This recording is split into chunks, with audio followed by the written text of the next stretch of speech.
Olá, bom dia. Sejam muito bem-vindos à última edição do Conexão Tech, o evento digital da GS1 Brasil. O Conexão Tech é o elo entre ideias, mercado e performance. Eu sou a Débora Freire e vou comandar com vocês esse bate-papo aqui, direto da sede da GS1 Brasil, localizada na cidade de São Paulo. Eu e toda a equipe técnica envolvida aqui no programa estamos seguindo todos os protocolos de segurança sanitária nesse momento de pandemia. Os convidados vão participar conosco de maneira online. Você também pode enviar suas perguntas e participar conosco desse bate-papo. Basta enviar suas perguntas aqui pelo chat da nossa plataforma. Antes da gente começar, eu gostaria de apresentar para vocês a plataforma de negócios da GS1 Brasil. A plataforma tem por objetivo conectar indústria e varejo de uma maneira bem simples. Vamos ao vídeo. Você está atrás de novas oportunidades de negócios? A GS1 lançou uma solução que conecta a indústria a diversos canais do varejo, de forma simples e gratuita. É a plataforma de negócios GS1. Ela traz inúmeras vantagens para quem vende e para quem compra. Para quem vende, a plataforma GS1 se torna uma grande vitrine virtual, perfeita para gerar mais visibilidade para a marca, criar relacionamento, abrir novos canais de vendas. Para quem compra, a plataforma oferece uma grande variedade de fornecedores, em 14 categorias, espalhados por todas as regiões do país. Oferece conexões de confiança de verdade. Conexões que geram mais crescimento, mais vendas, mais lucros. O que você está esperando? Faça parte dessa grande oportunidade e impulsione seu negócio de forma gratuita. Plataforma de Negócios GS1, o ponto de encontro para quem busca bons negócios. Acesse e faça parte.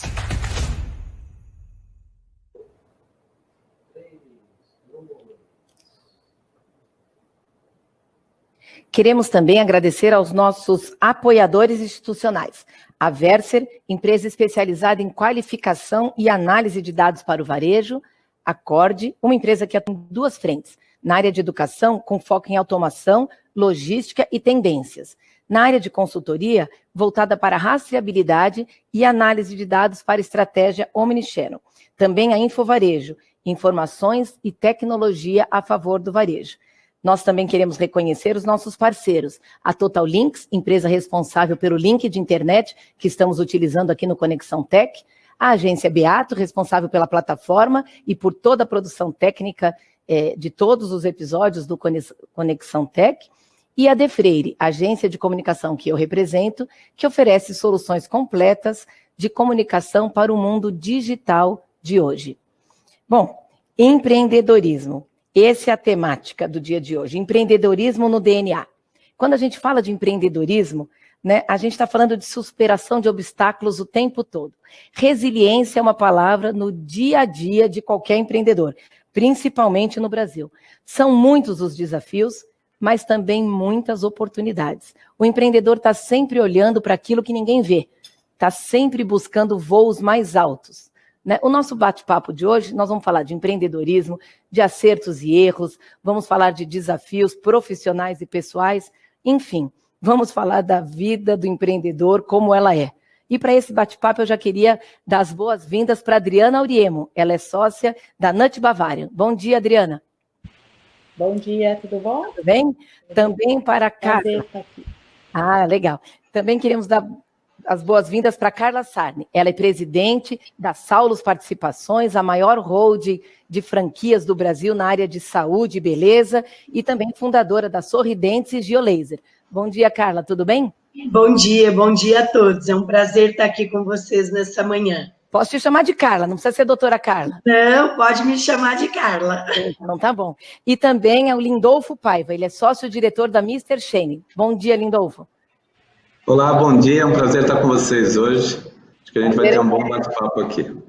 Que legal, o tema de hoje está super quente, né? Empreendedorismo, e eu estou recebendo várias perguntas já da nossa audiência, então quem está nos assistindo pode enviar aqui pelo chat mais perguntas, comentários, mas eu queria já fazer uma pergunta inicial para todos vocês, para que cada um de vocês me responda.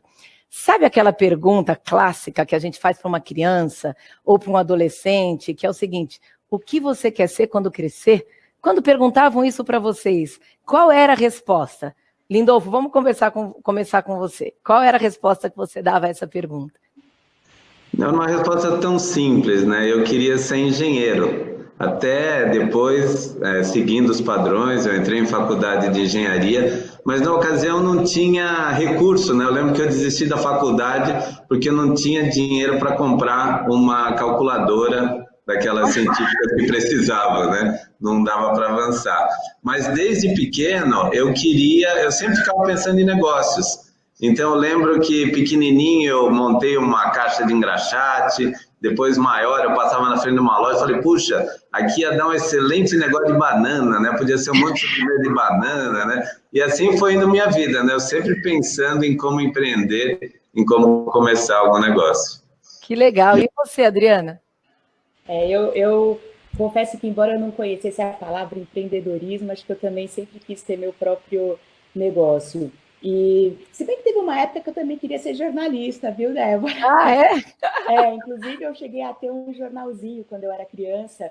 Durante uns 2 anos, acho que com 10, 11 anos, eu publicava todo mês um jornalzinho que ia para toda a minha família, meus primos, alguns amigos, assim. Mas também cheguei a vender bijuteriazinha, daquelas miçanguinhas, vender perfume para, enfim, amigos e conhecidos. E, na verdade, a minha única cliente fiel que eu tinha era a minha tia, irmã da minha mãe, que animava a gente nesse projeto. Também aluguei revistinha, que são aqueles gibis, enfim, alugava ali para os primos próximos. E na minha cabeça era isso. Acho que, como eu vejo... E você, Carla? Conta pra gente. Olha, eu nasci, né, no meio de empreendedores, minha mãe é uma empreendedora nata, e eu nunca imaginei ser empreendedora, mas eu fui criada neste ambiente, eu fiz meu primeiro empreendimento aos 12 anos de idade e realizei meu primeiro sonho. Eu vendia bijuterias na rua, aquelas imitações de pérola Maiorca, só que eu demorava demais para ir de uma casa para outra, e eu queria ter uma bicicleta. Então, eu vendi uma caixa de carretéis de linha na porta do supermercado da minha cidade.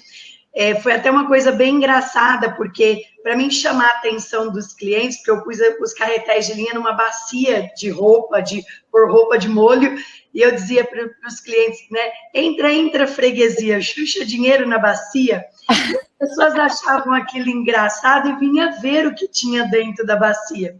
E com isso, em uma semana, eu comprei minha primeira Calói Ceci cor-de-rosa, tripliquei o meu faturamento, porque eu fiquei mais rápida, né? Consegui atender mais clientes, mas o curso que eu fiz de início foi o magistério, porque era o único curso gratuito que tinha na minha cidade, a oportunidade de eu ter uma profissão, mas uma coisa eu sempre soube desde criança, eu gosto de gente, eu adoro estar com gente, e eu nasci, né, para ser gente cuidando de gente, que, no entanto, todas as minhas empresas são de saúde e bem-estar, eu não me vejo fazendo outra coisa. Não, e no seu caso é muito interessante, porque você é formado em odontologia, né, e acho que uma faculdade de odontologia não ensina, não prepara a pessoa para ser empreendedora, né, você já veio com essa veia empreendedora, como você está contando. O que você acha que falta para as faculdades, né? Hoje é muito complicado uma pessoa sair de uma graduação sem nunca ter contato com o empreendedorismo, né? Com a necessidade de gerenciar uma empresa. O que você acha? Excelente pergunta, Débora, porque assim, eu falo que na vida, né, diante de tudo que nós vamos fazer, a gente passa por um negócio chamado curva de aprendizado. E quanto mais conhecimento nós temos, a gente encurta essa curva de aprendizado e erra menos. Hoje, o que a gente vê? A gente vê um cenário no país que, por exemplo, o setor de saúde, ele tem um déficit gigante na formação. Você não aprende durante um curso de medicina, fisioterapia, odontologia, em todo o setor de saúde, você não aprende sobre contabilidade, você não aprende sobre finanças, você não aprende sobre administração, e nós sabemos, né, que o empreendedor, ele precisa vestir aí alguns chapéus, e um deles é o administrativo financeiro, o outro é a gestão de pessoas, né? E depois a gente tem aí a questão das vendas. Então, quando você sai com esse déficit da faculdade, você acaba cometendo grandes erros, paga um preço altíssimo por isso. Eu venho colocando muito isso durante as minhas palestras, durante as minhas entrevistas, da necessidade da gente começar uma educação financeira desde o primário, né? Criança precisa começar a ter educação financeira desde a infância. E quando chega na graduação, é preciso ter um conhecimento mais amplo para que as pessoas possam, né, ter uma gestão melhor, não só da sua vida financeira, mas dos seus negócios também, e ter uma visão mais ampla do negócio, ao invés de trabalhar no negócio. E eu quero compartilhar aqui, Débora, uma experiência que eu tive, que eu gosto muito de dar exemplos, porque eu sou empreendedora raiz, eu não aprendi lendo livros, eu aprendi apanhando, errando, acertando, mas olha que engraçado, quando eu me formei e eu comprei o primeiro consultório do qual eu trabalhava, o contador falava assim para mim, não, doutora, a senhora é muito ocupada, me dê o dinheiro que eu pago os impostos para a senhora. E ele me devolvia a guia paga autenticada. E assim, parece mentira e o fim do mundo, mas era exatamente isso que acontecia. Um belo dia, eu recebi uma notificação, peguei os meus comprovantes, com os meus impostos pagos, e eu descobri que ele autenticava a minha guia de pagamento na casa dele, numa máquina. Ou seja, eu tive que pagar todos os impostos que eu já tinha pago para ele novamente. E outra coisa, eu formei sem saber o que é DRE, o que é lucro presumido, o que é lucro real. Então, eu acho que isso é uma necessidade para já, não é para daqui 10 anos, daqui 20 anos. Eu acho que precisa, sim, incluir isso na nossa formação, para que a gente seja empreendedores mais completos e para que a gente diminua a curva de aprendizado e erre menos. Com certeza, são coisas que a gente precisa conhecer, todo mundo tem que sair até do ensino médio, né, para gerenciar até melhor a sua própria vida. E nesse momento, o que eu estava pensando enquanto você falava, Carla, é o seguinte, a economia do Brasil, né, está passando por uma fase mais difícil, a gente tem aproximadamente, segundo o IBGE, mais de 13 milhões de desempregados, né, e essas pessoas vão acabar batendo na porta aí do empreendedorismo. Lindolfo, é hora também de ficar com dinheiro parado, com juros tão baixos? O que você acha que tem pela frente aí de oportunidade no empreendedorismo? Nesses momentos aparecem muitas oportunidades, né? O empreendedor ele está sempre antenado o que pode virar um negócio, o que pode ajudar o negócio a crescer. Então, dentro do nosso negócio, surgiram muitas oportunidades.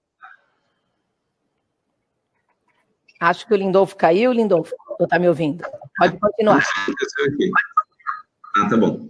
Bem, a gente vê oportunidades de fazer o negócio crescer, né? As coisas vão mudando, a tecnologia vai chegando, e a gente vê que antigamente coisas que pareciam tão distantes, possibilidades muito difíceis de alcançar, então a gente vê que hoje está mais barato, está mais acessível, e você pode trazer para o nosso negócio.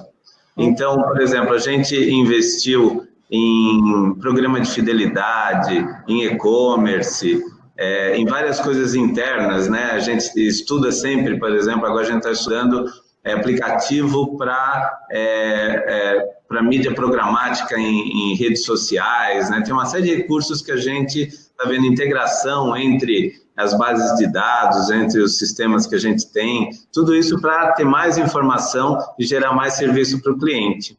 Então, eu acho que é muito importante a gente ficar atento às oportunidades, né? A gente também vê o avanço de dark kitchens, de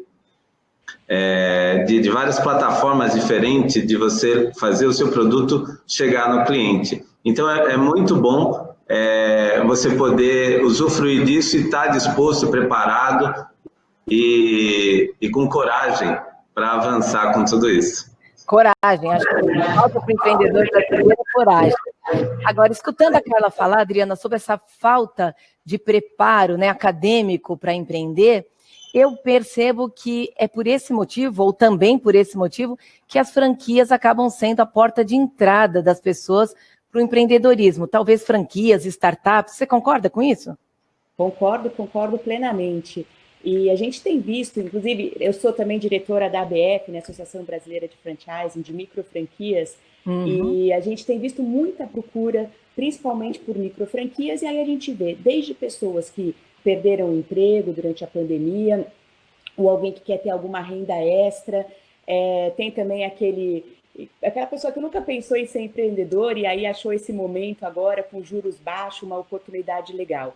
E aqui vale diferenciar um pouco, Kátia, Débora, quem procura o empreendedor que procura um negócio com mais risco ou com menos risco. A gente vê que na franquia você já sai na frente, você começa o teu negócio tendo suporte, com uma marca que já foi testada, com uma coisa que já tem um risco menor, por alguém já ter feito, por você poder compartilhar o conhecimento, compartilhar algumas estruturas, comprar em escala, esse tipo de coisa.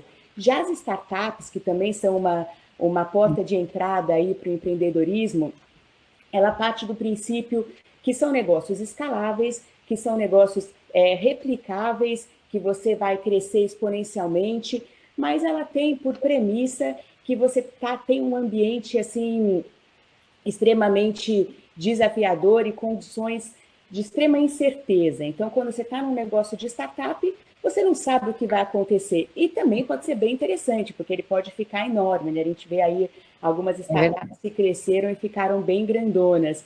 Aí eu acho que é do perfil de cada um. Então, tem gente que tem o perfil de começar um negócio com mais segurança, vai para a franquia, que quer empreender, mas não quer empreender sozinho, quer ter auxílio, quer ter suporte, vai para a franquia. E tem aquelas pessoas que querem começar o seu negócio do zero, uma ideia nova, uma coisa que pode crescer muito, que traz mais riscos, mas também traz um potencial aí de ganho gigante. E aí pode ir para as startups. Eu acho que se a gente perguntasse hoje para jovens, né, recém-formados, talvez muitos me responderiam, sim, eu quero ter meu próprio negócio, eu quero ter empreendedor. Hoje a gente tem mais oportunidades do mercado, né, do que antes, quando vocês, obviamente, começaram.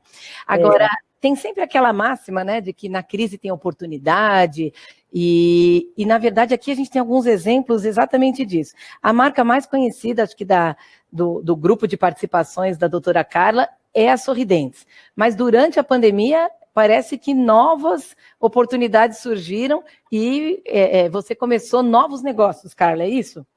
Isso mesmo, Débora. Eu queria até aproveitar para complementar, né, aqui uma coisa que a Adriana falou importante, o Lindolf também, que é o seguinte, quando você olha, né, a maioria das empresas, aí mais de 50% das empresas que são abertas, fecham antes mesmo de completar seus 5 anos. Eu falo que a pessoa, às vezes, desiste antes mesmo de vencer.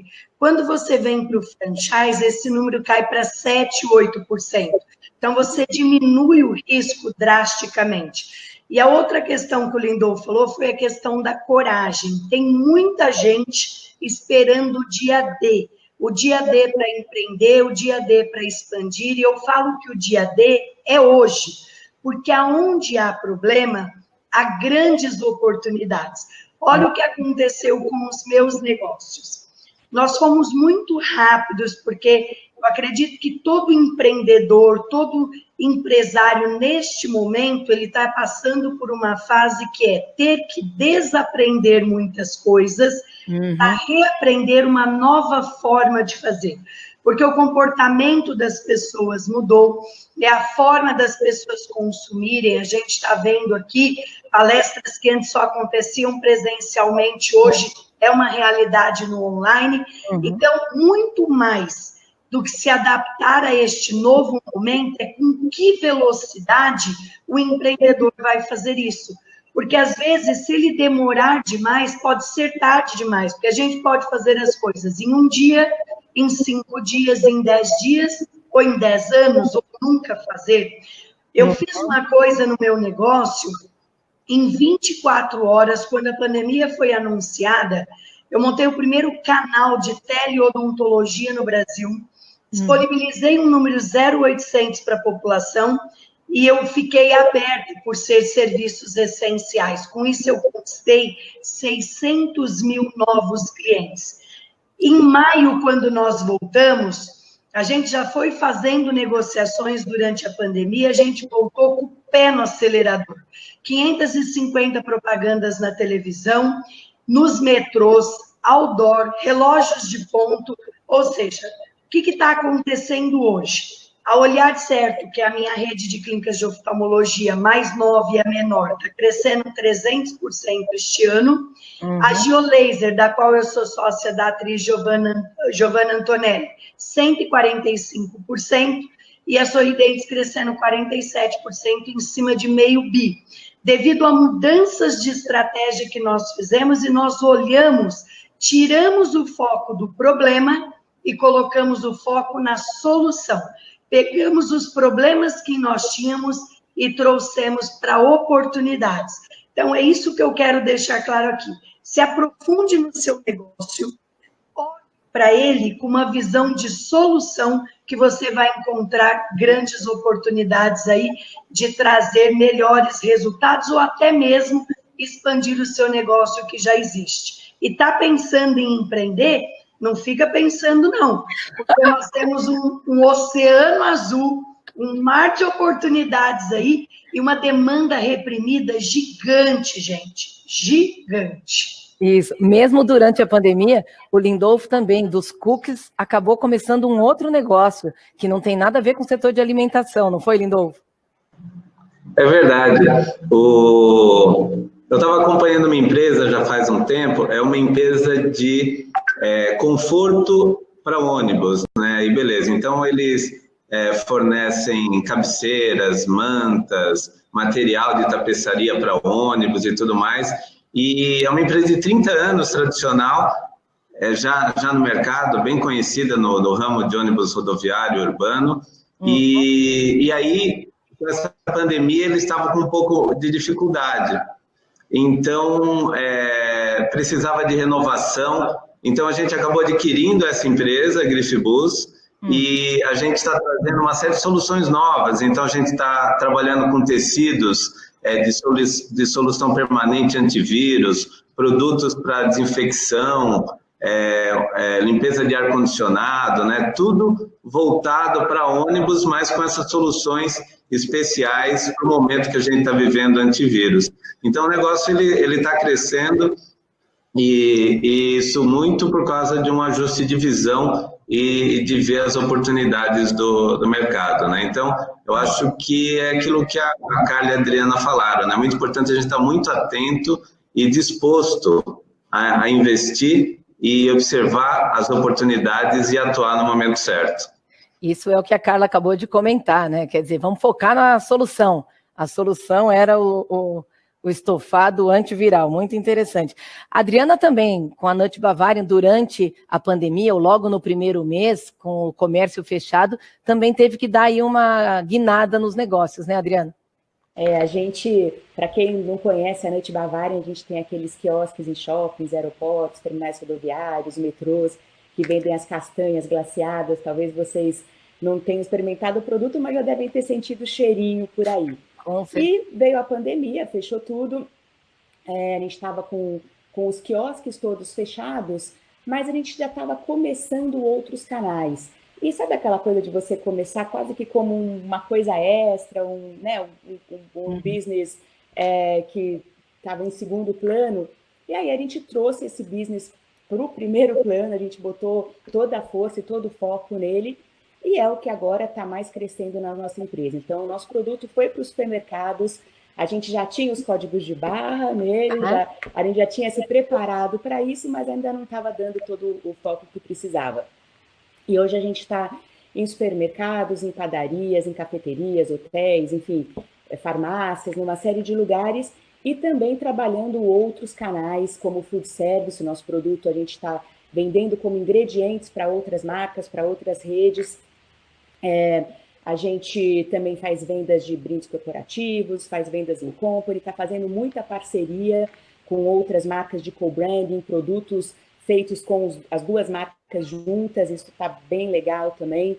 E assim, como eles falaram, venha o problema, o barco vira, você está lá embaixo da água, você tem que sair, depois você sai, olha em volta e fala, puxa, não vou chegar mais naquela ilha que eu tinha me programado para chegar, mas tem tantas outras em volta, né? Vamos tentar achar uma ilha boa aí para a gente ir. E acredito que todos os empreendedores esse ano tiveram que olhar em volta e ver oportunidades e ver outras maneiras de fazer os seus próprios negócios. O que a gente fez foi quais são as características importantes do nosso produto, onde que a gente se diferencia. O nosso produto ele viaja bem, o nosso produto é extremamente nutritivo, enfim, ele tem uma série de características que dava para a gente aproveitar melhor em outros canais, e foi isso que a gente tentou fazer e que, graças a Deus, agora está trazendo resultado para a empresa. 2020, acho que valeu por mais do que 10 MBAs, né, para os empreendedores, falando de aprendizado da prática e também do aprendizado acadêmico.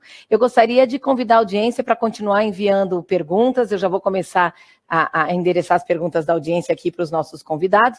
Enquanto vocês vão mandando suas perguntas, eu gostaria de comentar com vocês algumas coincidências, né? Então, tanto a Adriana quanto o Lindolfo, eles tiveram ideias do negócio que eles comandam hoje durante viagens. Pelo que eu entendi, são viagens de passeio, né? Lindolfo, conta pra gente como que o Mr. Shane entrou aí na sua rota de empreendedor. Eu tenho bastante orgulho, né, da história do Mr. Tini. Ela começou, na verdade, numa viagem também, né? Eu fui como missionário tempo integral pela Igreja de Jesus Cristo dos Santos dos Últimos Dias para uma missão no Rio Grande do Sul, onde a gente ajudava as pessoas, ensinava de onde a gente veio, por que a gente está aqui, para onde a gente vai depois dessa vida, ensinava sobre Jesus Cristo, né? Uma série de trabalhos de ajuda às famílias. E nesse trabalho você encontra jovens do mundo todo, né? Do Japão, Estados Unidos, África, Europa, etc., né? E eu fiz amizade com um jovem da Califórnia, nos Estados Unidos, chamado Jay Tini. E esse trabalho dura 2 anos, acaba, você volta para a vida normal. Então, depois de alguns anos que a gente terminou esse trabalho, o Jay, ele desenvolveu um amor muito grande pelo Brasil. E ele procurava sempre ter contato com as famílias, ajudar as famílias aqui no Brasil. E numa ocasião ele ligou e perguntou se podia visitar a minha família, porque a gente tinha amizade antes. Então ele veio para o Brasil e naquela visita, né, atualizando as informações, como é que você está, né, o que você faz, né? O Jay, ele contou que ele era um cookman nos Estados Unidos, ele gerenciava cookie store lá. Então, aí a gente falou, vamos fazer esses cookies aí, né? Apesar que eu já conhecia, que os americanos sempre mandavam bastante, a gente comia os cookies deles, né, na missão. Mas aí a gente foi fazer, mas a experiência de fazer o cookie quentinho ali do forno, né, aquelas receitas que eram bem tradicionais, porque o Jay, a vida dele sempre foi ligada a cookies, né?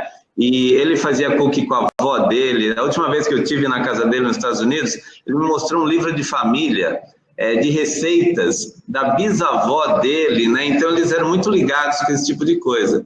E aí a gente fez a primeira fornada, a gente foi no mercado, comprou os ingredientes, fez em casa. Quando aquilo saiu do forno, aquele cheiro, quando deu aquela mordida, eu falei, gente, isso é um negócio que tem que acontecer no Brasil, né? E aí, então, eu decidi e me foquei em desenvolver o negócio no Brasil, que não foi fácil, porque não tinha muitos recursos, né? Estava começando a vida de casado, estava com 5 filhos, né? Um monte de despesa, eram muitos desafios, né? Mas a gente foi avançando, né? E focando, e deu certo.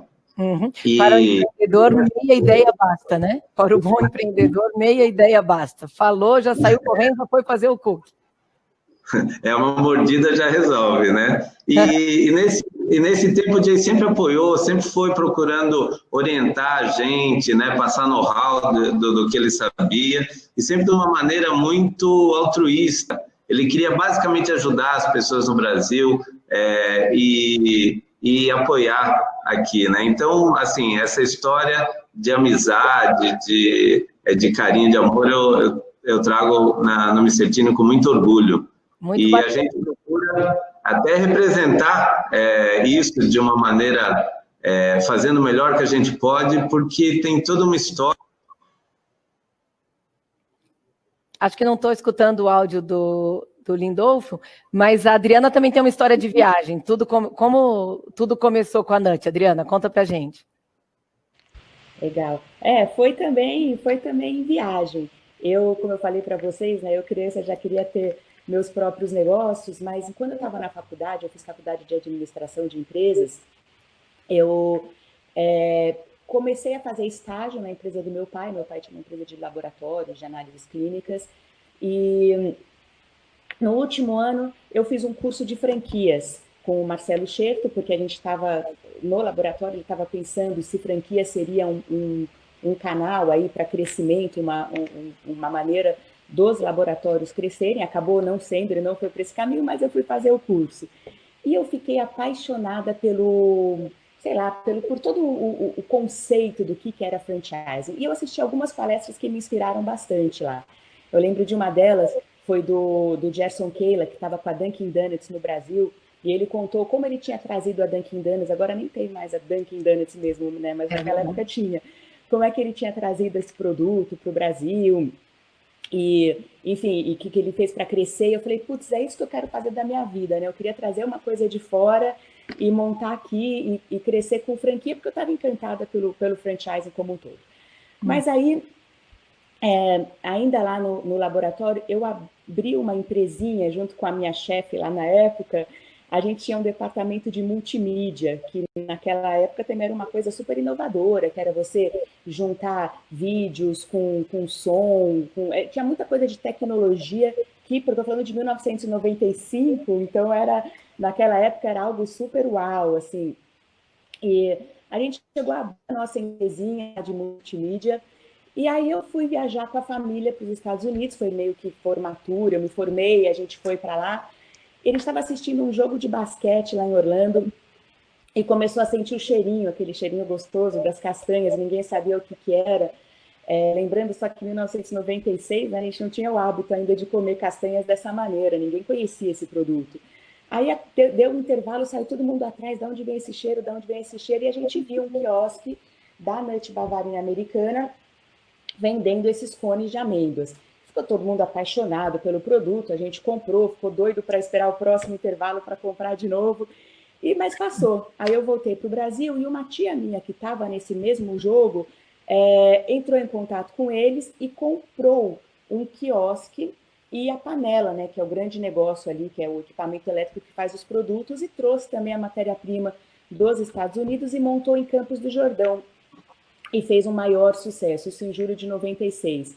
E aí, por questões pessoais, ela não quis continuar com o negócio, e eu falei com meu pai, a gente conversou um pouco, eu falei, putz, isso daí daria para ser uma franquia, e eu achei que era, né? Eu achei que eu poderia, sei lá, comprar uma master franquia disso daí, porque ela tinha uma licença para isso no Brasil. Então, conversei com meu pai, a gente acabou comprando essa estrutura da minha tia, e aí eu fui para os Estados Unidos para negociar a master franquia. Chegando lá, eu descobri que eles não eram franqueadores, que eles licenciavam esse produto, e, enfim, conversa vai, conversa vem, acabei comprando a exclusividade do equipamento elétrico para o Brasil e a receita do produto. E todo o resto foi feito aqui. Então, desenvolvimento do modelo de quiosque, mix de produtos, embalagens, maneira de vender, tudo que existe na Nut Bavarian aqui no Brasil hoje foi feito pela gente. E tanto que depois de 20 anos ele nos convidou para montar o nosso modelo de negócio lá nos Estados Unidos, e a gente tem também uns pontos lá em Orlando operados da nossa maneira. Então, resumindo, é mais ou menos isso. Muito interessante. Você comentou que começou o negócio com uma tia sua, né? O Lindolfo comentou que a esposa ajudou ele também. Hoje a Carla também, acho que trabalha com o marido. Então, o empreendedorismo brasileiro também tem muito disso, né? De você trabalhar junto com a família. Como é que é isso, Carla? É um desafio. Olha só, outro dia eu e a Adriana até fizemos uma live sobre isso, foi engraçadíssimo, que a gente trabalha com os maridos, então a gente... meu marido também é meu sócio na empresa. Exatamente. O meu marido, Débora, ele era militar, tinha carreira no Exército, 8 anos de Exército, uma carreira em ascensão e analista de sistema. Eu convenci meu marido, num jantar em casa, a sair do Exército, parar de ser analista de sistema e fazer odontologia e vir sonhar junto comigo, e vir empreender, né? E assim, foi tudo muito rápido, ele aceitou, passou no vestibular de odontologia, veio trabalhar comigo, só que no primeiro ano que nós começamos a trabalhar junto, foi muito difícil, mas muito. A gente precisou fazer coach, porque a gente falou, né? O negócio vai até sobreviver, mas talvez o casamento acabe. E aí a gente buscou ajuda externa, porque eu tenho D, né?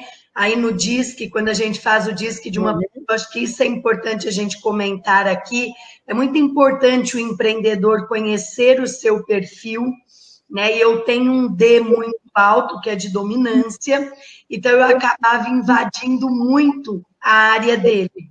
E aí eu tive que trabalhar isso.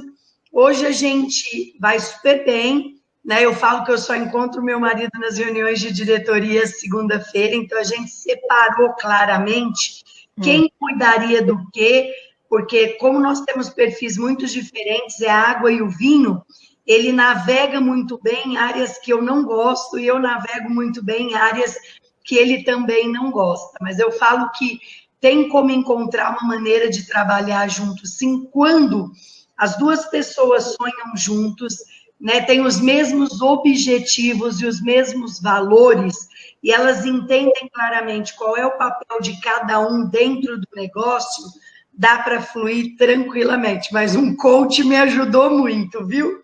É assim com você também, Lindolfo? Assim, com a gente foi uma coisa bem interessante, né? Eu e a minha esposa, a Hélida, a gente se dá muito bem, né? A gente gosta da companhia um do outro, gosta de estar junto, então a gente nunca teve problema de estar junto. Quando surgiu a oportunidade do Mr. Tini, eu achei muito interessante, porque apesar de eu desde pequenininho gostar de cozinhar, minha mãe era portuguesa, né? Fazia aqueles pratos fantásticos, e ela botava eu lá para descascar cenoura, picar tomate, né? E depois eu gostava muito de fazer pão também, português gosta muito de pão. E aí, mas quando surgiu a oportunidade, a Hélida, ela tomou a frente. Então, a primeira receita lá, ela que começou a fazer, e eu, apesar de saber fazer, né, que fui para os Estados Unidos, fui treinado também, aprendi lá, a Hélida também, mas ela sempre gostou dessa parte. Então, o negócio, praticamente hoje, ele é preservado com a essência e tudo por causa dessa atitude da Hélida de conservar a receita original, de cuidar da qualidade dos ingredientes e tudo. E a gente também divide muito bem papéis. Ela ficou mais com a área de inovação e desenvolvimento de produto, e eu cuidei mais de gestão, processo, treinamento, essas coisas que eu já tinha mais afinidade também. Então, a gente vai muito bem, né, nesse aspecto, né? Os franqueados, é interessante que eles mesmos reconhecem, nossa, adoro a Hélida cuidando disso, adoro a Hélida fazendo, tratando a questão das receitas, dos produtos. Então, nesse aspecto, a gente está bem alinhado e bem feliz de trabalhar junto, a gente fica quase que o dia inteiro junto, no trabalho e em casa. É bem legal. Uma curiosidade, todo mundo quer saber como é que é em casa, fala do trabalho, no trabalho fala de casa, você com tantos filhos, como é que é essa dinâmica do dia a dia aí? A gente não percebe muito essa interação, a gente fala do trabalho porque hoje a gente está conectado 24 horas, né? Então o tempo todo aparece alguma coisa para resolver no trabalho, às vezes na área dela, às vezes na minha, ela me pergunta, eu pergunto coisas para ela, né? Dá sugestões, mas a gente separa bem, né? Trabalho e casa. E não tem problema com isso, não. A gente até se ajuda, né? Um motivo a mais para a gente estar unido para resolver e vencer os desafios do empreendedorismo que são tão grandes e tão difíceis, né? Legal. Eu estou recebendo aqui uma pergunta, que é o seguinte... Posso completar só uma coisinha, Débora? Desculpa, viu? Imagina. É que assim, eu trabalho com meu marido e também em outras empresas, com meus irmãos, eu sou sócia deles em algumas empresas, com meu pai, né, em outra empresa também. E, embora seja um desafio, a Carla falou uma coisa muito séria. Quando você tem valores iguais, a coisa anda. Eu acho que o principal em qualquer empresa, seja com família, seja com sócios, seja com franqueados, né? Porque os franqueados também estão representando a tua marca, os valores têm que ser os mesmos. As competências podem ser diferentes, você ensina, você separa, cada um faz onde ele é melhor, mas os valores têm que ser iguais. Ah, legal. Tem duas perguntas aqui bem interessantes, eu acho que a gente vai ter que ser breve para conseguir responder, que é o seguinte: a maior alegria e o momento mais difícil de cada um de vocês enquanto empreendedor. Quem gostaria de começar essa? Pode ser eu. Vamos lá.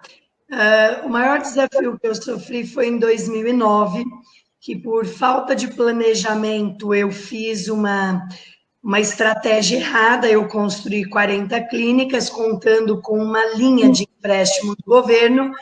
Essa linha foi retirada do mercado e eu acordei devendo 23 milhões de reais. Uau! Né? Para sair dessa situação, eu tive que renunciar muitas coisas.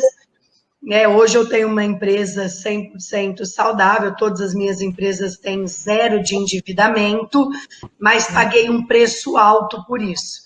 E a minha maior alegria foi quando eu e meu marido já tínhamos 23 unidades próprias em 2005, e nós tomamos a decisão de ir para o sistema de franquia, porque na época os dentistas que trabalhavam com a gente queriam um negócio como o nosso. E a gente viu uma oportunidade de transformar a vida de mais pessoas através dessa parceria com os franqueados. E a Adriana falou uma coisa muito interessante da questão dos valores. Os franqueados passam a fazer parte da sua família, eles passam a fazer parte da sua vida, né? Então, eles compartilham junto com você as alegrias e as tristezas, pois está todo mundo dentro do mesmo barco. Então, hoje, o que me deixa muito feliz é olhar para trás e eu ver que eu dei oportunidade de mais de 5 milhões de pessoas de voltarem a sorrir.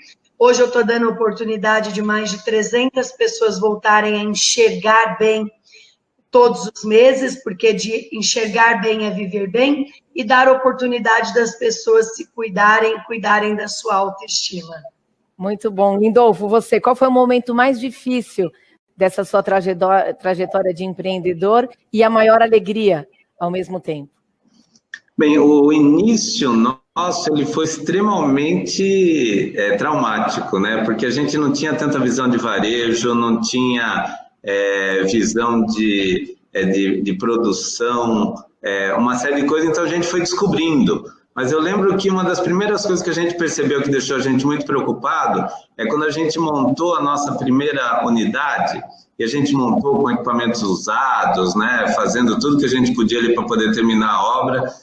E aí a gente descobriu que ninguém entrava na nossa loja porque o ponto comercial não era favorável e porque as pessoas pensavam que o nosso negócio era só para americanos, porque a gente construiu em frente a um centro de treinamento da igreja, que tinha muitos americanos, e eles iam lá, mas iam só uma vez por semana. Então as pessoas cheias de americanos falaram, nós aqui é só para americano, eu não vou lá. Né? E aí a gente teve que quebrar essa barreira grande aí, né? E a alegria grande que a gente teve era quando os clientes experimentavam o produto. A gente, quando conversa com as pessoas hoje, elas ainda lembram da primeira mordida que elas deram no Cookie Mr. Tini. Então, a reação das pessoas, ela trazia tanta alegria para a gente. Eu lembro que a gente tinha uma unidade no Center Norte, e a gente fazia degustação, pegava o produto que tinha saído há pouco tempo do forno, né, cortava em pedaços e oferecia para as pessoas. E cada um que pegava, a gente ficava contando quantos passos ela dava até voltar para comer mais do produto ou comprar, né? Então, assim, era uma alegria muito grande ver como fidelizava e como as pessoas ficavam felizes por ter acesso a esse produto que a gente considera muito especial até hoje, que a gente trabalha para preservar a receita original, né? Então, são muitos desafios, né? O Brasil, ele traz desafios sem fim, né? E a economia mundial e tudo mais. Então, a gente tem muitos altos e baixos, mas tem algumas coisas que marcam a gente, né? Tanto na alegria quanto na preocupação, né? E errar, a gente hoje em dia está bastante atento a poder inovar e ver se a gente errou, mas fazer isso de maneira rápida, né? Para não persistir no erro. E a gente conta muito com a ajuda dos franqueados, né? A gente trabalha muito mais participativamente para diminuir esses erros. Adriana, você, algum erro que você, né, até vou emendar uma outra pergunta nessa que eles já estão respondendo, que é o seguinte, além de você comentar um erro que foi cometido e também uma alegria, se você puder responder aqui a essa nova pergunta que chegou, que é o seguinte, o que faria diferente se começasse hoje? Você começa a puxar essa leva e depois os outros também nos ajudam com essa resposta. Tá bom. Bom, primeiro vamos para a parte aí da alegria, que foram muitas, e é difícil até escolher uma, mas eu já chego ali, falar um pouco dos desafios, dos erros e das preocupações que a gente teve, que também foram milhares o tempo inteiro, desde o começo da NUT. A gente, logo que começou a empresa, por exemplo, começamos a abrir umas franquias, aí resolvemos importar um container de amêndoas, que para a gente era assim, colocar todo o dinheiro que a gente tinha ganho, né, na operação, e mais um pouco, importamos um container de amêndoa, deu um mês, elas estavam cheias de bicho, perdemos tudo, fizemos tudo errado naquela época. Depois, no ano seguinte, a gente foi expulso de uma rede inteira de shoppings, que eram os nossos melhores pontos por causa do cheiro, e também foi um baque. Enfim, toda hora acontece, né? Só que todos esses probleminhas que a gente passou, e foram vários, tá, uns 2 anos atrás, por exemplo, a gente fez uma campanha com na Era do Gelo, aquele esquilo, não sei se vocês conhecem aquele esquilo que corre atrás da castanha, a gente licenciou, e para a gente era uma coisa muito importante, né? Porque era um personagem que tinha tudo a ver com o nosso negócio, que a gente estava tentando há anos, e licenciamos o personagem, fizemos um filme para cinema, decoramos quiosques, parará, e o produto que a gente tinha feito, a máquina do fornecedor quebrou e eles não entregaram. Isso para a gente foi assim, tipo um baque gigante, os franqueados no maior estresse. Enfim, conseguimos resolver. Estou falando tudo isso por quê? Porque todos esses problemas esse ano ficaram muito pequenininhos. Quando a gente olha assim, era só isso o problema? Era só o ponto que fechou? Era só o fornecedor que não entregou? Era só a amêndoa que estragou?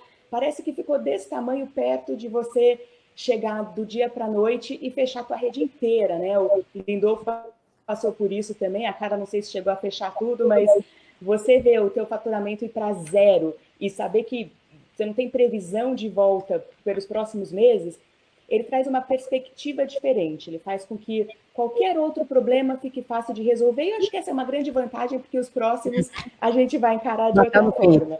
E falando um pouco do lado bom, assim, do que trouxe alegria, eu recebi a semana, foram muitas, tá? Mas teve uma semana passada que para mim foi motivo de muita alegria.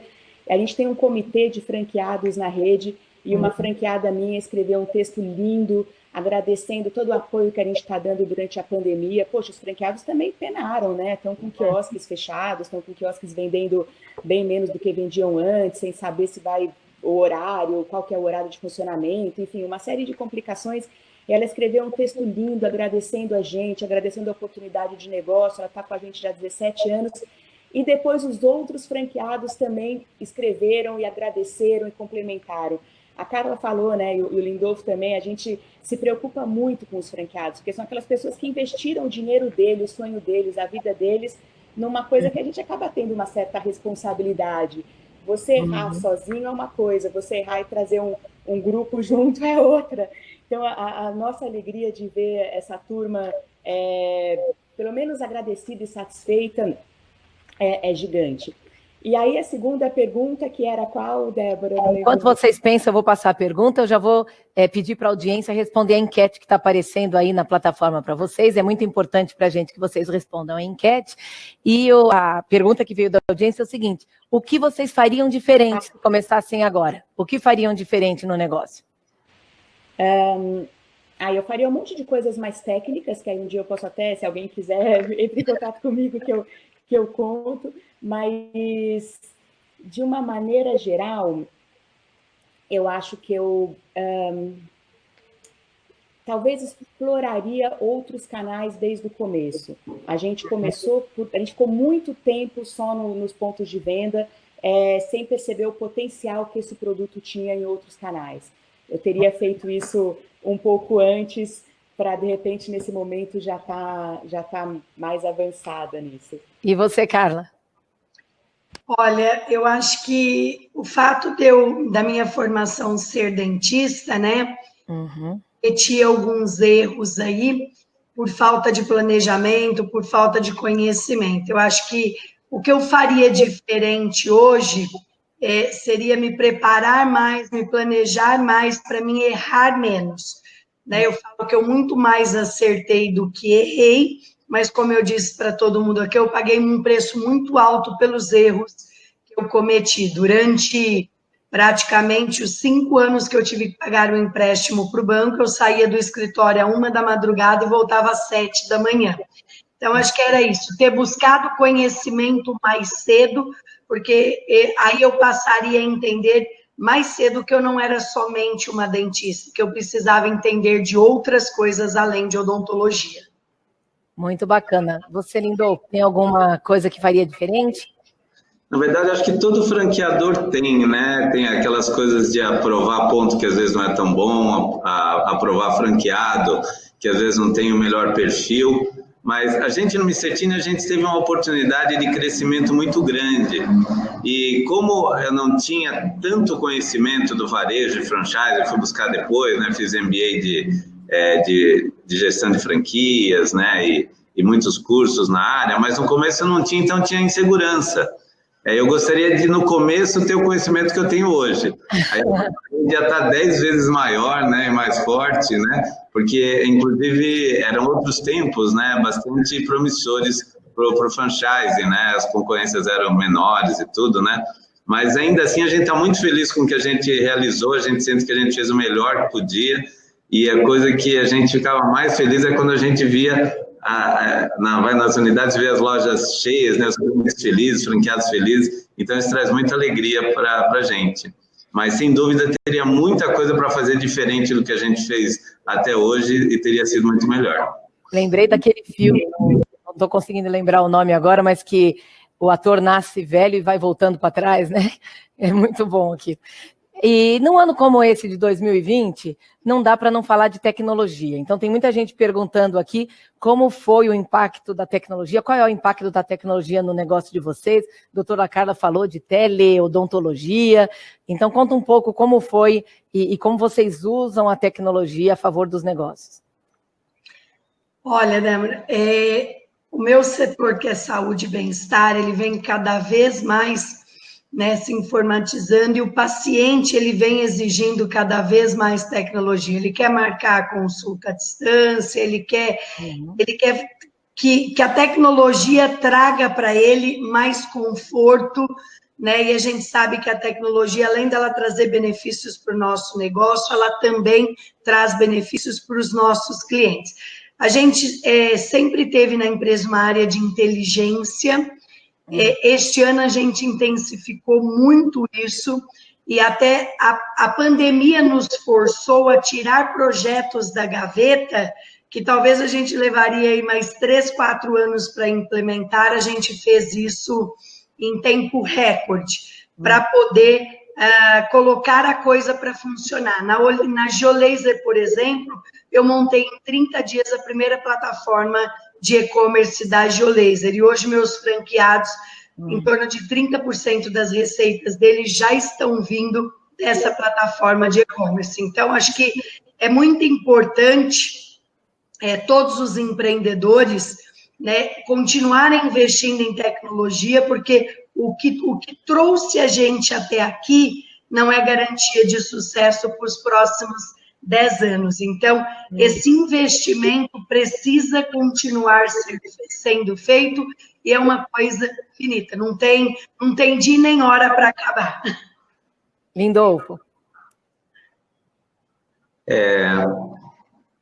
Eu acho que é bem isso que a Carla falou, a gente precisa estar investindo e estar atento à tecnologia o tempo todo. Eu lembro que anteriormente no Mr. Tini, a gente ficava sempre pensando, puxa vida, seria tão bom se tivesse uma maneira do cliente pedir, a gente conseguir entregar para ele em tudo quanto é lugar, né? Porque os clientes ligavam e queriam que entregasse produto. Eu peguei muitas vezes o carro e fui entregar, sei lá, em Alphaville, Morumbi, ou nas empresas que pediam. E aí vieram as plataformas de delivery.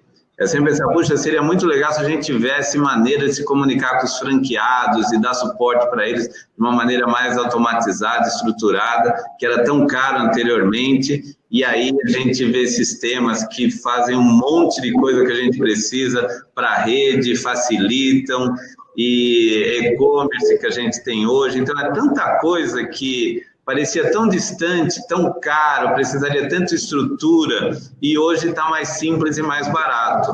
E isso elimina muita barreira de entrada e faz com que a gente consiga levar um serviço melhor, ter uma melhor comunicação com os franqueados, com os clientes.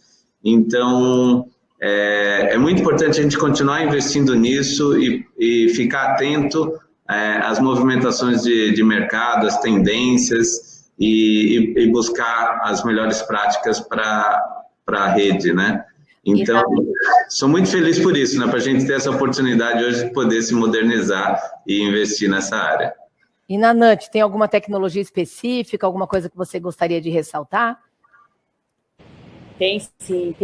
Ô, Débora, e assim, durante muitos anos, eu fui nas NRFs, né? Para quem não sabe, aquelas feiras de varejo grandes que tem nos Estados Unidos, eu fui para as IFAs, que são as de franquia, enfim, para esses eventos todos, e sempre se falou muito de tecnologia, e eu ficava encucada com aquilo, que eu falei, poxa, eu tenho um quiosque para vender castanha, para que eu vou precisar de toda essa tecnologia, de toda essa inovação? Mas vendo hoje, a gente usa muito isso, seja para o ponto de venda em si, para vender o produto. Então a gente está com o delivery, a gente está no iFood, que é uma coisa que cresceu muito esse ano, ainda bem, a gente vê que as pessoas compram de onde elas quiserem estar, enfim. A gente tem o nosso e-commerce, a gente está em vários marketplaces também, estamos dentro de Amazon, tanto aqui quanto nos Estados Unidos, no Canadá, estamos no Mercado Livre, estamos na Americanas, enfim, estamos em quase todos os marketplaces que existem, isso para a parte de venda. Temos sistemas de pagamento também que usam tecnologia, sistemas de controle e tudo mais. Mas não é só aí, toda a estrutura também traz bastante coisa disso. E eu acredito que a tecnologia ela funciona quando ela é sem fricção, quando ela funciona para te ajudar a conseguir alguma coisa e não para ela ser aquela coisa. E a gente vê assim, comunicação com a rede, por exemplo. Quem está mais tempo no franchising sabe como é que era você falar com o franqueado e você guardar as coisas que você falou, você ter um registro, você colocar eles para conversarem. E eu percebi que durante um tempo a gente usava a tecnologia para tentar fazer da maneira física, para tentar ajudar a fazer no formato que era a maneira física. E agora não, agora a gente já está usando as ferramentas para fazer de uma maneira completamente diferente. Você vê que esse ano, muitas franqueadoras que fazem aquelas convenções anuais de franqueados, a gente juntava todos os franqueados uma vez por ano para passar todas as informações para eles, para fazer um momento de confraternização e etc. Agora você pode passar todas essas informações, treinamento, suporte. Eu acho que a Adriana caiu de novo, mas eu queria que a doutora Carla contasse como é que o caso da Sorridentes virou um case de estudo nas principais universidades do mundo. Conta pra gente essa história. Olha só, Débora, o Banco BID, né, ele me convidou, uma vez eu recebi uma ligação de Washington me convidando para ir para Medellín, na Colômbia, representando o Brasil, para falar sobre o comportamento de consumo da base da pirâmide. Foi sensacional, um evento para mais de 2.000 pessoas. E aí, o que aconteceu? Eles gostaram, né? Eu tive um feedback super positivo. Passaram 2 anos, eles me ligaram de novo para ir para o México representando o Brasil. E quando eu subi no palco para contar a história da Sorridentes, né, por que ela surgiu, os pilares dela, acesso, conforto, conveniência e qualidade, eu falei o propósito do qual ela tinha surgido, que comer bem, morar bem e ter saúde de qualidade era um direito de todos. tinha na plateia um diretor da Universidade de Harvard. Quando foi em agosto, isso em 2016, esse representante de Harvard, ele me ligou, me mandou um e-mail perguntando se eu aceitaria ser case lá, se a Sorridentes aceitaria. Eu fiz uma pergunta para ele, que foi, quanto é que vai me custar isso? E ele disse, não vai te custar nada, é tudo por conta da universidade. E aí eles mandaram uma pessoa para escrever o case, essa pessoa ficou 3 meses na Sorridentes escrevendo o modelo de negócio, o case, e essa pessoa nos acompanhava, participava, né, de todos os nossos projetos, inclusive do Instituto Sorridentes. Na primeira semana de dezembro, veio uma comitiva de Harvard passar uma semana na empresa se certificando que aquilo que estava escrito era o que realmente acontecia, e aí virou o case lá. Foi um sucesso tão grande em Harvard, todos os anos, eu e meu marido damos palestra lá, aula para alunos de mais de 80 países, em abril e em setembro, e este ano a gente também se tornou case em Stanford. Também somos case na plataforma Empretec, né, do Brasil, do Sebrae, no meusucesso.com e no podcast do Infomona e do Tiago Nigro. Então, eu falo que é de Pit City, de Pitangueiras, do interior de São Paulo, Harvard. Eu gosto muito de falar isso e tenho muito orgulho da minha trajetória, porque na faculdade meu apelido era Camelô. Eu só vendia minha mãe porque ela não andava comigo. Se ela andasse, eu vendia, não entregava. Eu vendia até água na porta da faculdade para me formar para dentista. Meu pai era motorista de ônibus e morreu com 47 anos de idade. E eu gosto muito e tenho muito orgulho de mostrar, né, para os outros países que o Brasil tem muita coisa boa, tem muita empresa séria, tem muita empresa que transforma a vida das pessoas. E para concluir, Débora, eu queria falar uma coisa que eu me esqueci, que eu acho que foi uma das maiores alegrias da minha vida. Quarta-feira passada, eu ganhei o prêmio no Brasil de Empreendedora 2020. Nos últimos 20 anos, somente 2 mulheres foram eleitas empreendedora do ano, a Luísa Trajano e agora eu. Então, eu acho que a gente está no caminho certo, né? Transformando vidas e trazendo saúde e bem-estar para as pessoas. Aproveitando, então, eu vou pedir para você dar um spoiler. Quer dizer, você saiu de Pit City, foi para as universidades americanas, mas vai também para a telona, não é isso? É isso mesmo. Nós estamos com o nosso filme pronto.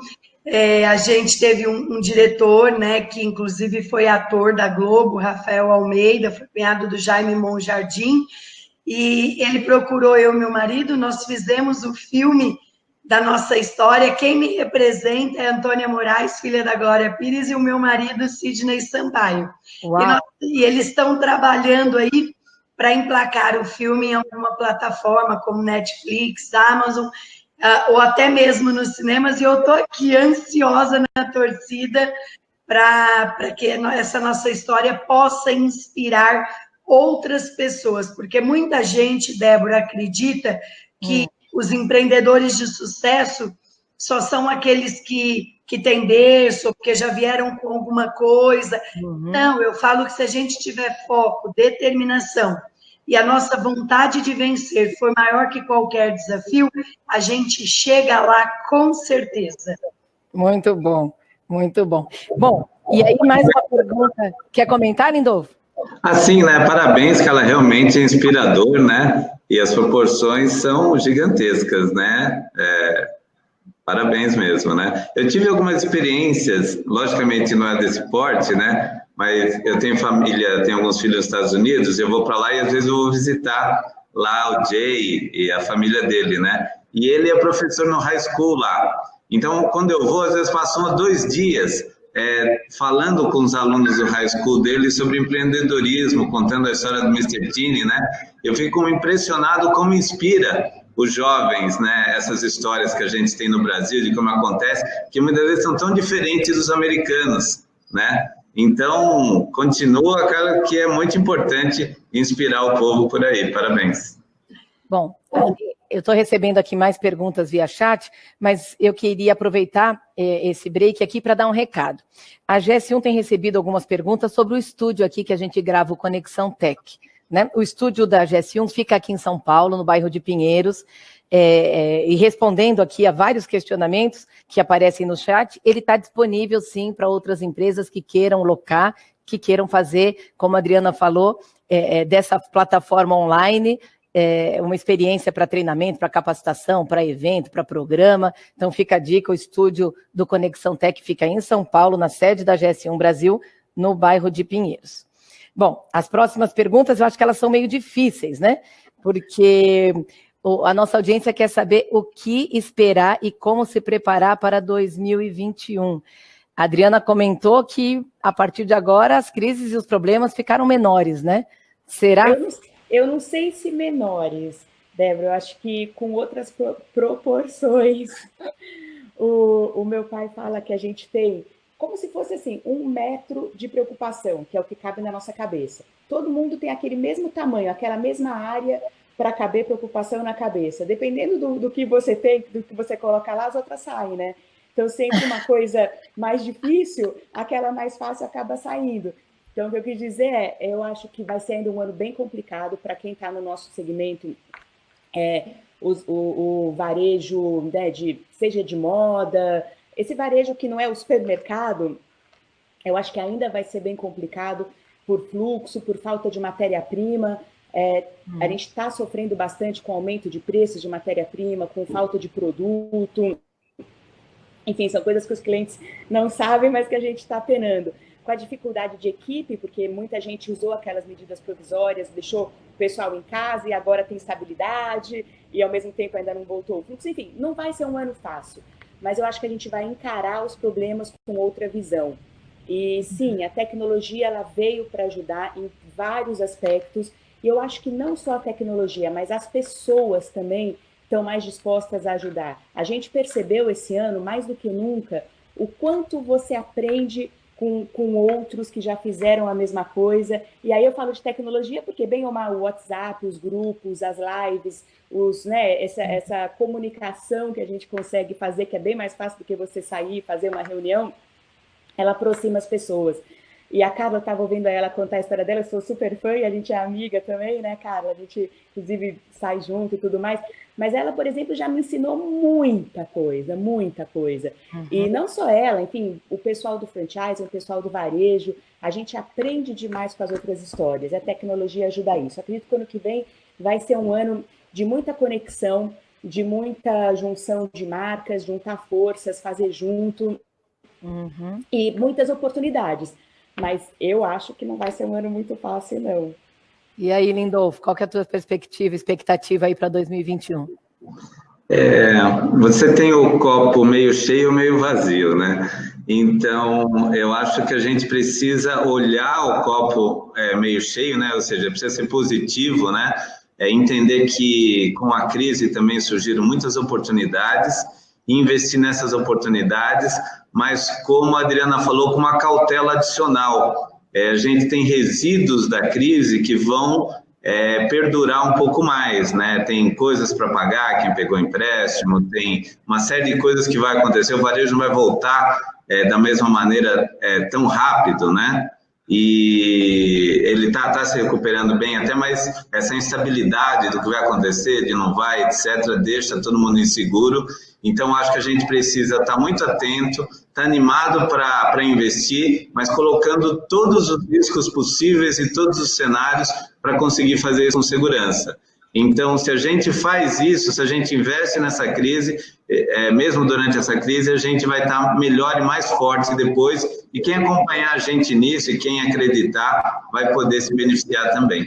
Eu tenho um amigo que diz que quando tudo passar, a gente vai estar de volta para o futuro, que nunca mais a gente vai ser o que éramos antes do dia 11 de março, né? Então, que a hora que a pandemia passar, a gente estaria de volta para o futuro. E você, Carla, o que você pretende aí desse futuro próximo, 2021?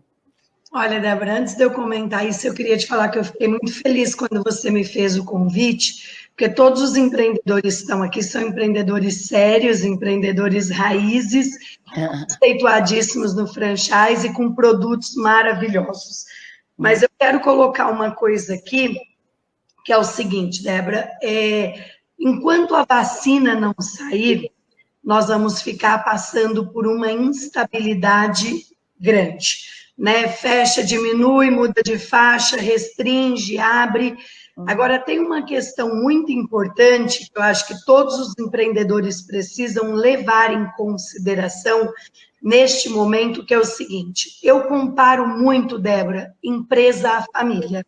Eu cuido da minha empresa da mesma forma que eu cuido da minha família. Eu cuido da minha rede e dos meus franqueados.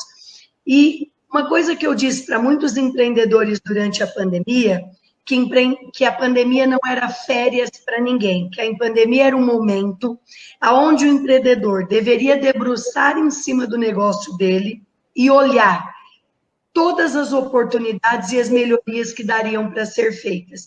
Eu peguei, Débora, nas minhas 5 empresas, a primeira coisa que eu fui foi na parte mais sensível da empresa, olhar o financeiro, linha por linha, projeto por projeto, para ver se tudo aquilo que eu tinha programado, que eu tinha planejado, eu precisaria no ano de 2020 mesmo.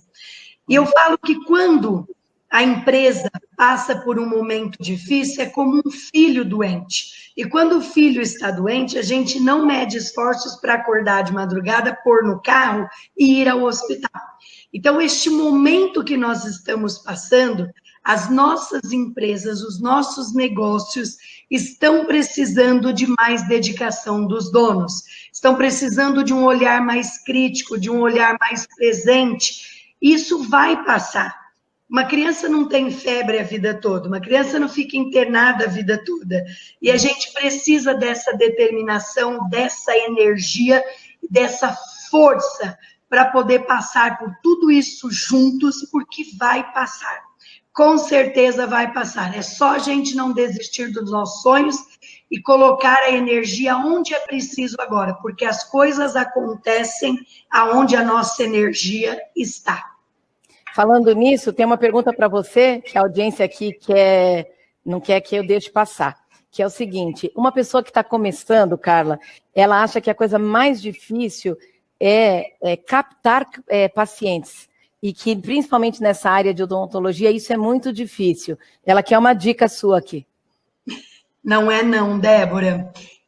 Quando um dentista se forma, às vezes ele sonha em trabalhar pouco e ganhar muito, e o grande problema é que muitas vezes as pessoas não estão dispostas a abrir mão de nada para conquistar outras coisas, a renunciar nada. Então, a minha dica para quem está perguntando é: faça o que os outros não estão fazendo se você quiser ter sucesso. E a sorte aparece para quem está em movimento. Vai para as redes sociais, mostra teu trabalho, né? Tenha horários diferenciados para clientes. Muita gente só pode tratar depois do horário do trabalho, né? Os dias que eu mais ganhei dinheiro na minha vida, Débora, foi aos sábados e aos domingos. Durante 12 anos eu abri as minhas clínicas de domingo a domingo, e eu folgava 1 ou 2 domingos por mês. Então, se você começar a trazer diferenciais e fazer coisas que os outros não estão fazendo, você começa a abrir o teu funil de vendas e começa a captar mais clientes, e com isso você constrói um colchão e uma carteira de clientes muito mais rápido. Vou repetir: faça o que os outros não estiverem fazendo, se você quiser ter mais sucesso. Porque se você fizer o que todo mundo está fazendo, tu fica na turma do todo mundo. É uma injeção de ânimo, né? A Carla é uma injeção de ânimo. Mas você tocou num ponto aí muito importante, que é essa questão do quero trabalhar pouco e ganhar muito. E ainda hoje a gente escuta as pessoas que trabalham ainda no mercado corporativo, né? Que têm seus empregos fixos. Ai, tô doido para montar um negócio, eu quero empreender porque eu quero ser dono do meu horário. Existe isso, Lindolfo, ser dono do seu horário quando você é empreendedor? Eu já virei muita noite acordado, né? Especialmente no começo, né? Era sempre coisas novas, coisas que você queria que acontecesse com perfeição, que você não dominava, então você fazia o double check, né? Acompanhava coisas que às vezes não precisava, e à medida que foi crescendo, então você foi montando uma estrutura sempre de pessoas melhores que você, né? No meu caso aqui é todo mundo, né? E a gente vai então dominando a situação. Então, o começo, especialmente, eu acho que é muito importante essa dedicação integral, né? Essa certeza absoluta, esse perfeccionismo. E depois você faz isso através de outros, né? Precisa continuar com isso. Mas eu acho que a partir de um ponto você realmente consegue ter isso, né? Tem que estar sempre ligado, sempre atento, sempre disposto, mas você consegue ter os horários e tudo isso. Mas o empreendedor... como dizem, né? Você tem o funcionário, você tem o executivo e você tem o empreendedor. Se você não está flexibilizado para mudar de um perfil para o outro, né? Se você não tem essa capacidade, então você não consegue cobrir o papel de um do outro, que são bem diferentes, né? Tem gente que é mais comodismo, que é planejamento, né? Tem esse outro perfil. E então, eu acho que é possível você ter, mas você tem que estar preparado para, se necessário, não viver dessa maneira. Eu acho que seria a minha resposta final. Você também costuma receber candidatos à franquia, Adriana, com esse sonho de ser o dono do próprio negócio para virar um empresário e sossegar? Isso é possível, sossegar? É o que todo mundo procura, né, Débora? Mas, assim, esse alinhamento de expectativas iniciais, ele é fundamental, não só no franchise, mas principalmente no franchise, porque a pessoa compra o negócio achando que está comprando, a garantia de sucesso, né? E 2, tem alguém que vai trabalhar por mim, sei lá, a franqueadora vai trabalhar por mim. Ainda tem esse erro. Na verdade, você tem que alinhar, tem que explicar para ele como é que vai ser o dia dele, fazer com que ele converse com outros franqueados da rede, para que os franqueados contem como é que é esse dia a dia. E aí, claro que dependendo da marca, o franqueado tem mais ou menos papel na operação, mas na gestão do negócio ele vai ter que ter de qualquer forma. E, por exemplo, num negócio como o meu, que tem inúmeras vantagens, a pessoa tem que saber que você ter um ponto, o Lindolfo também tem, né, em shopping center, em aeroporto, você está lá pelo menos das 10 às 10 de domingo a domingo. E pode ser que chegue um domingo à tarde, a pessoa lá que está no ponto de venda, a colaboradora do ponto de venda, vai ligar e vai falar, olha, estou com dor de barriga, vou ter que ir para casa, não vou poder ficar aqui. O franqueado tem que saber que ele precisa ir lá cobrir, no nosso caso, que a gente não tem gerente, esse tipo de coisa. Mas isso tudo é alinhar expectativas, isso tudo é você falar antes. O papel do franqueador é ter muita transparência no processo, é contar o que ele espera do franqueado, o franqueado contar o que ele espera do franqueador, os dois combinarem os papéis, né? Saber qual que é o papel de um, qual que é o papel do outro, que aí a coisa flui com muito mais transparência e evita problemas futuros. Acho que a maior parte dos problemas em redes de franquias é quando não se combina muito antes, sabe? Um acha uma coisa, o outro acha outra, aí o conflito aparece. É você ter o confronto anterior para evitar o conflito lá na frente. Vou fazer um comentário depois da Carla também. Pode falar, Carla. Vou comentar uma coisa aqui, né? Adorei o que o Lindolfo e a Adriana falou, mas eu falo não só o empreendedor, que pessoas de sucesso são aquelas que acordam para fazer o que tem que ser feito, não somente o que gosta. Imagina acordar de manhã e dizer, hoje eu só vou fazer o que eu gosto. Isso não existe. A gente tem que acordar para fazer o que tem que ser feito. Simples assim. Diga, Lindolfo. Eu lembro de um franqueado que a gente fez uma inauguração e o franqueado ele tinha um perfil um pouco inseguro, né? Então a gente dobrou o suporte para ele, colocou 2 pessoas para ficar o tempo todo com ele, acompanhando, né, e tudo mais. E aí abriu a loja e dava fila de 30 pessoas para comprar os cookies na loja dele, né? E o começo, né, a filha ia crescendo e ele tentando vencer, que ele quis ficar no caixa ali, tentando vencer a fila, e a fila aumentando, e eu atrás ali só olhando o que estava acontecendo, né? E ele já estava tremendo atrás do caixa, de nervoso com isso, né? Então, ele entrava às 7 horas da manhã, saía de lá às 11 da noite, E eu falava, mas você não precisa ficar aqui todo o tempo, você é capaz de se prejudicar, depois você não consegue fazer a operação direito, a gente está dando todo o suporte, fica tranquilo, né? Mas ele fazia questão de entender o processo todo, de dominar o processo, e aí passou algum tempo, algumas semanas, ele já estava, né, realmente dominado o processo, e depois de alguns meses, para encontrar ele na loja, precisava agendar, né? Para falar que ele já não estava indo tanto na loja, mas ele mantinha a equipe bem treinada, né? E o pessoal ali operando muito bem, né? Mas mesmo assim, a gente percebe que quando ele está mais próximo da operação, quando ele acompanha mais, quando ele atua mais, a performance da loja sobe. A gente até sabe quando isso acontece.